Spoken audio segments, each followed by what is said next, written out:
as pessoas para ir. Jesus chamou você e eu na escola sabatina para designar-nos como um instrumento de salvação. Jesus nos chama na escola sabatina para treinarmos, para ser instrumento de salvação. Não para ficar na igreja e queimar os bancos da igreja. Não, é para aprender e ensinar as pessoas. Se você não quer ensinar, não gasta tempo a aprender. Chamados para vir primeiro para Jesus. A escola sabatina nos ensina a estudar os textos. E ao estudarmos esse texto, aprendemos que o chamado de Deus não é apenas um chamado, mas também vem com poder. Esse foi um chamado, e chamando os seus discípulos para Ele. O chamado te dá o poder, e o poder te faz vitorioso na batalha e te faz vitorioso na missão. Você e eu hoje conhecemos mais sobre as batalhas do que conhecemos o chamado. Mas vou vir para te lembrar essa noite que o chamado te dá poder. O chamado te dá poder. Não vai na batalha sem um chamado. Por isso é que Jacó se recusou a encontrar Esaú sem um chamado com Jesus, porque senão ia ser morto.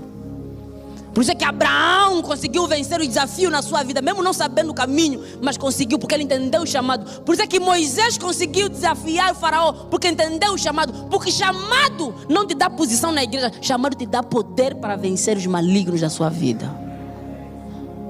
Ok, mas deixa eu falar terra a terra. Eu costumo falar assim: faraó tinha posição, Sambuque. Moisés tinha poder. Nós estamos a lutar com muita posição aqui. Diretor da escola sabatina, diretor do ministério. Chamado não te dá posição. Chamado te dá quê? Poder.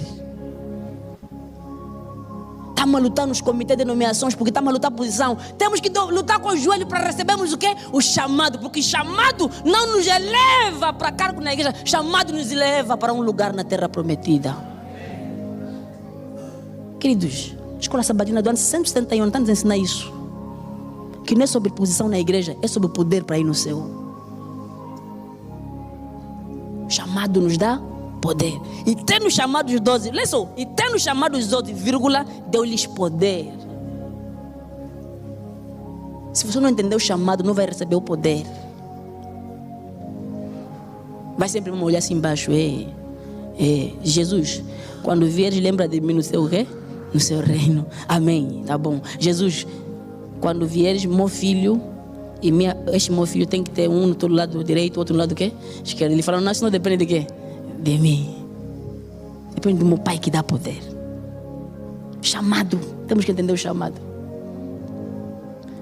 Temos que entender o chamado. Escola sabatina nos ensina a estudar o texto. O texto nos mostra que o chamado nos dá poder. Por isso, Pilato tinha posição, mas Jesus tinha quê? Poder. A cruz tinha posição, mas Jesus tinha quê? Poder. Por isso é que ele lá foi